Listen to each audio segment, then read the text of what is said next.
L'assistance. Le secteur a été concerné pendant cette session par des questions posées ici et là.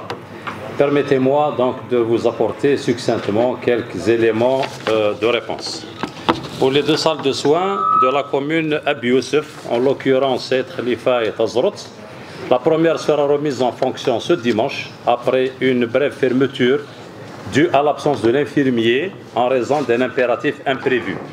Et la seconde, actuellement en activité, nécessite effectivement des travaux de réhabilitation à la charge de l'APC qui, selon mes informations, a déjà enclenché les procédures requises. M. Akmoussi a parlé du projet d'hôpital 60 lits Mekla. À l'instar des 4 projets 60 lits Ouagnoun, Wassif, Beni Douala et Mekla, les études sont achevées et en possession de la direction de la santé. L'étape réalisation a régulièrement été reposée à l'occasion des lois de finances complémentaires. Au sujet des 3 salles de soins fermées signalées par Mme Arkam, au fait, elles sont au nombre de 21 disséminées à travers le territoire de la wilaya, pour la plupart en raison de leur état de dégradation avancée. Un dossier assorti d'une estimation financière a été élaboré et sérieusement pris en charge avec l'appui de M. Louali à travers notamment un financement et une budgétisation partielle sur le BP 2026 adopté hier par l'Assemblée. Par rapport à l'activité d'oncologie, et comme je l'ai déjà précisé lors de la dernière session, et pour apporter une offre de soins plus conséquente aux malades porteurs des affections cancéreuses, qui prend des proportions préoccupantes et alarmantes, d'une part, et d'autre part soulager un tant soit peu le centre anti-cancer de Drab el-Khaddas, seul réceptacle de toute la région à prendre en charge cette pathologie à travers le bassin de population de la wilaya et au-delà. Des dispositions sont en cours pour réactiver le service d'oncologie hospitalo-universitaire du CHU Nedir Mohamed, et plus intéressant encore, c'est la perspective attendue au sein du CHU nouveau, 500 lits, où un service d'une capacité de 58 lits y est domicilié. Pour le PH des Ouadia, il bénéficie de toute l'attention de la direction de la santé avec la mobilisation de moyens conséquents, à l'exemple d'un effectif actuellement en poste de près de 40 médecins spécialistes dans les différentes disciplines médicales et chirurgicales. Avec l'appui de M. Louali, les urgences médicales et surtout chirurgicales, 24 heures sur 24, sont désormais organisées et je confirme qu'elles sont effectives. Nous pouvons attester aujourd'hui que, mis à part une insuffisance en matière d'approche managériale de cet établissement, le reste des activités qui y sont développées seront progressivement améliorées pour finir par être à la hauteur, Inch'Allah, des attentes de la population. Le cas de la clinique dentaire, qui abrite pas moins de 45 fauteuils dentaires, est une problématique sérieuse pour au moins une double raison. La première est que le service est domicilié dans des locaux appartenant à la CNAS, au même titre d'ailleurs que les consultations spécialisées du CHU, entre sol inadéquat et inapproprié pour l'exercice d'une activité de santé. La seconde, s'agissant d'un service hospitalo-universitaire, les enseignements dans les différentes spécialités de la dentisterie et médecine dentaire se déroulent dans des conditions difficiles en l'absence d'amphithéâtre et d'espace pédagogique. Pour parer cette situation, nous avons intégré dans la programmation médicale du nouveau CHU 500 lits la réalisation d'une clinique dentaire moderne selon les exigences des normes requises qui se développent sur l'ensemble des disciplines de la spécialité. Pour la question liée à l'état de délabrement de l'EHS de Ouedessi, il faut savoir que cet établissement régional spécialisé en psychiatrie, réalisé en 1972, n'a que rarement bénéficié d'actions de réhabilitation. La direction de la santé, dans sa feuille de route, a inscrit une panoplie de programmes, 4 au total, sur les années 2024 et 2025, et qui se déroulent comme suit. 35 millions de dinars pour la réhabilitation des services médicaux de 75 lits. 35 millions de dinars pour la réhabilitation d'un autre service médical de 75 lits. 55 millions de dinars sur le programme 2025 pour la réhabilitation de 2 services médicaux et 60 millions pour la réalisation de 100 murs d'enceinte et de clôture. À l'occasion de votre visite au sein de cet établissement, de cet hôpital, vous constateriez qu'il s'agit d'un chantier à ciel ouvert où 3 entreprises sont actuellement à pied d'œuvre. 185 millions de dinars donc est le montant des programmes actuellement mobilisés par l'État et vous donne rendez-vous en fin d'année pour constater le renouveau au sein de cet établissement qui fera peau neuve. Le HS d'Azazga bénéficie d'une opération d'envergure portant sur la rénovation de son service des urgences médicales et chirurgicales. Une entreprise est actuellement à pied d'œuvre au niveau de l'EPH où l'ensemble du rez-de-chaussée de l'hôpital a été dénudé pour recevoir l'aménagement d'un nouveau service des UMC qui sera doté de 2 salles opératoires supplémentaires, spécifiquement dédiées aux urgences. Le montant de l'opération est de 120 millions de dinars. Ce projet sera réceptionné à la fin de ce trimestre.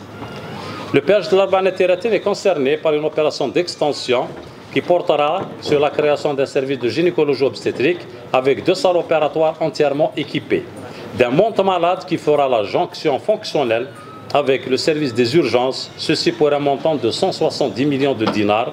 L'entreprise de réalisation a déjà été choisie en attendant l'entame des travaux qui interviendra imminemment. Pour le péage de Bogny, qui a fait l'objet d'une visite récemment par le bureau permanent de l'APIWI, reste le seul établissement hospitalier de la Wilaya à ne pas disposer d'un service des urgences normalisé. La direction de la santé n'a pas manqué, sur la base d'un dossier suffisamment maturé, de proposer à l'occasion des travaux d'arbitrage du budget d'équipement de l'État l'inscription d'une opération pour un montant éloquent de 650 millions de dinars, faisant l'une de ses priorités. Pour le programme 9 2026, et plus particulièrement concernant l'inscription-réalisation d'un projet d'hôpital 60 lits aux Ouassif, il s'agit à ce stade d'informations qui restent à confirmer à l'occasion de la notification officielle des programmes retenus au profit du secteur pour 2026. Si tel est le cas, la DSP dispose déjà de l'étude et ne ménagera aucun effort pour prendre les dispositions nécessaires pour le lancement de cet hôpital en réalisation. En ce qui concerne les polycliniques H24, la direction de la santé a entrepris une action d'envergure pour rapprocher davantage les services des urgences H24 des structures de proximité du citoyen. Après Taqa, dans la commune d'Et Yahya, et Ain el-Hammam tout récemment, l'effort sera maintenu pour faire concerner le dernier trimestre de cette année les polycliniques d'Orjaouna, Aït Shafa et Aït Oumalou. En attendant de réunir les conditions pour élargir l'éventail des polycliniques fonctionnant en H24 à Souama Tirmitin et d'autres encore. En ce qui concerne la polyclinique de Dra al-Mizan, effectivement, il s'agit d'un projet qui était abandonné. La direction de la santé a repris en main ce projet que M. Louali a eu à visiter par 2 reprises et je vous rassure que ce projet est aujourd'hui relancé sous de bons auspices, actuellement en achèvement pour être réceptionné le premier trimestre 2026. Son équipement est déjà enclenché. Cette polyclinique sera, sur le plan tant architectural que fonctionnel, et qui fonctionnera d'emblée en H24, l'une des plus belles polycliniques de la wilaya. On a parlé de la clinique Sbehi, qui subit une grande pression, que je confirme, s'agissant de l'unique service et réceptacle des urgences relevant de la pathologie gynéco-obstétricale, a fortiori quand le pronostic vital materno-fœtal est souvent engagé, et ce, de toute la wilaya et au-delà.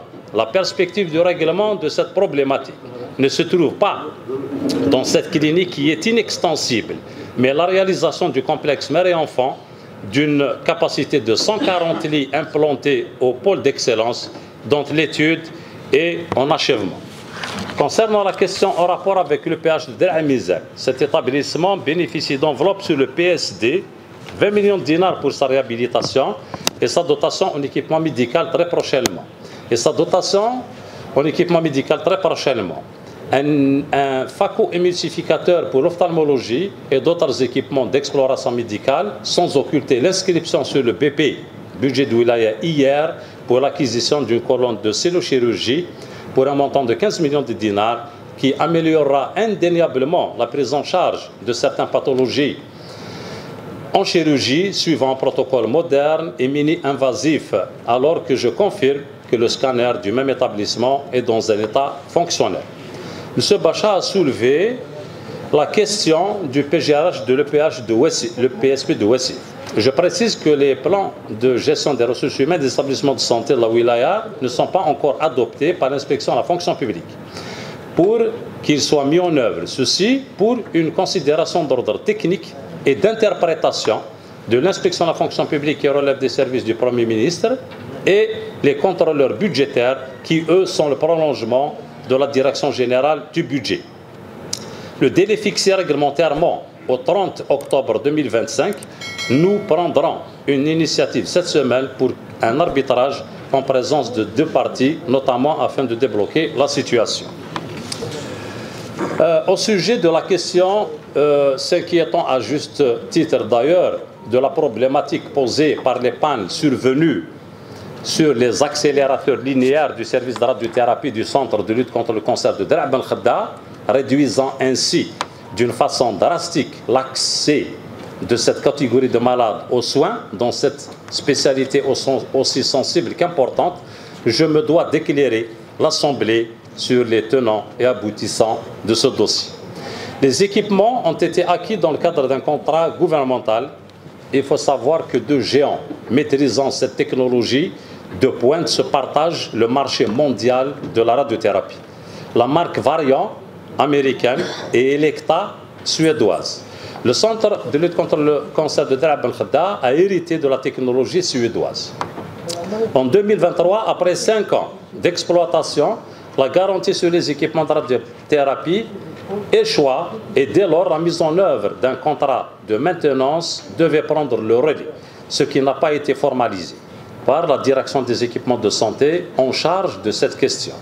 Devant le blocage et l'arrêt brutal et total des machines du CAC de Dr'a Ben Khadda, alerté, M. Louali a réagi aussi énergiquement qu'efficacement auprès de M. le ministre de la Santé, le nouveau ministre, qui, pris conscience de la gravité de la situation, a immédiatement déchargé le cadre en charge du dossier et mis en place un comité ad hoc autour de la question et autour de la gestion de la question qui a opté pour une décentralisation transitoire de la prise en charge de la maintenance de ces équipements sur un financement actuellement disponible relevant du fonds cancer notifié au profit de la direction de la santé. Contact a été pris avec la société Elekta.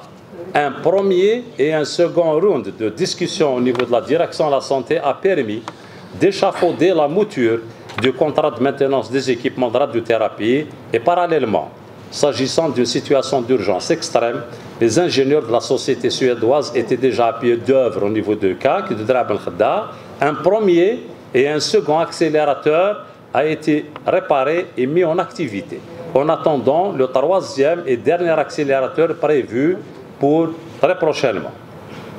La question de la prise en charge des malades et l'activité de radiothérapie a repris son droit progressivement jusqu'à atteindre sa vitesse de croisière et je témoigne que ceci a été possible grâce à l'intervention express de M. Louali, la mobilisation de la direction du CAC et l'implication, la participation active et cruciale de Mme la chef de service de radiothérapie et son équipe qui leur reçoivent à partir de cette tribune toute notre reconnaissance et gratitude. In fine, il me plaît de considérer que la problématique du service de radiothérapie et du fonctionnement des accélérateurs linéaires est désormais et sérieusement prise en charge. Le service a même commencé à appeler les malades inscrits en liste d'attente. Je ne terminerai pas sans exprimer tous mes remerciements à l'endroit de M. Louali pour son appui et à votre auguste assemblée pour son attention et les égards portés au secteur avec l'allocation d'une cagnotte budgétaire destinée à soutenir l'effort entrepris. Il s'agit d'une marque de considération appréciée à sa juste valeur. Nous vous sommes redevables et reconnaissants. Je vous remercie. Ça a pris beaucoup de temps pour les affecter. C'est ce qui a prolongé la crise canalisée. La crise canalisée au niveau de l'hôpital Wadia. Je pourrais vous répondre, Monsieur le Président, sans bien vouloir piétiner les prérogatives de mon collègue le DEP. Donc les deux hôpitaux 60 lits sont inscrits à l'indicatif de la direction des équipements publics qui ont le maître de l'ouvrage.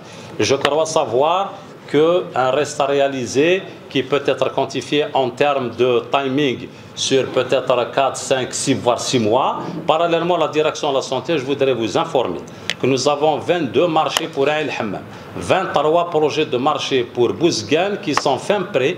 Au niveau de la direction de la santé, nous attendons à ce que les travaux puissent atteindre un niveau d'achèvement qui nous permettront de gérer l'interface, donc achèvement des ouvrages et équipement de ces ouvrages. Donc dès lors où nous atteindrons un niveau d'avancement de l'achèvement de ces ouvrages, la direction de la santé prendra le relais sans difficulté en termes d'équipement et de mise en exploitation de ces hôpitaux. Quant à votre seconde question, portant sur 17 paramédicaux qui seront affectés au profit de l'EPH donc de Wadia, notre engagement reste en vigueur et reste valable. Ils le seront donc à la faveur de la signature du procès-verbal de sortie de la promotion qui interviendra en tout état de cause aux environs du 25 novembre prochain, Inch'Allah. Je vous remercie. Bien, si vous avez dit qu'ils sont là, ils sont prêts, les 17 paramédicaux. J'ai dit que c'était une projection d'affectation. Ils étaient encore en formation à cette époque-là. Nous sommes pratiquement à l'issue de la formation. Leur formation est achevée. L'affectation, je le répète, interviendra donc entre le 15 et le 25 du mois de novembre, pratiquement dans une vingtaine de jours. Ils font les gardes d'Awadia? Est-ce que la garde est assurée? La garde de chirurgie, je vous le confirme, elle est assurée au même titre que la garde médicale. Je peux vous exhiber la liste de garde à n'importe quel moment, Monsieur le Président, et vous pouvez la consulter à n'importe quel moment. Le scanner de la misette.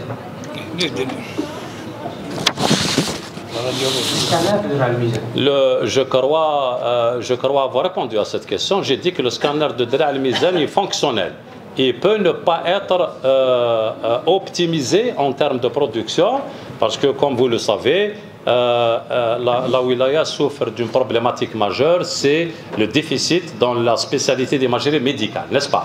Donc, les scanners existent pratiquement dans tous les établissements. Mais on n'a pas de radiologue, donc sur le plan technicien, il peut faire un scanner. Écoutez madame, le technicien peut faire un scanner. Il va calibrer l'appareil, il va faire son scanner.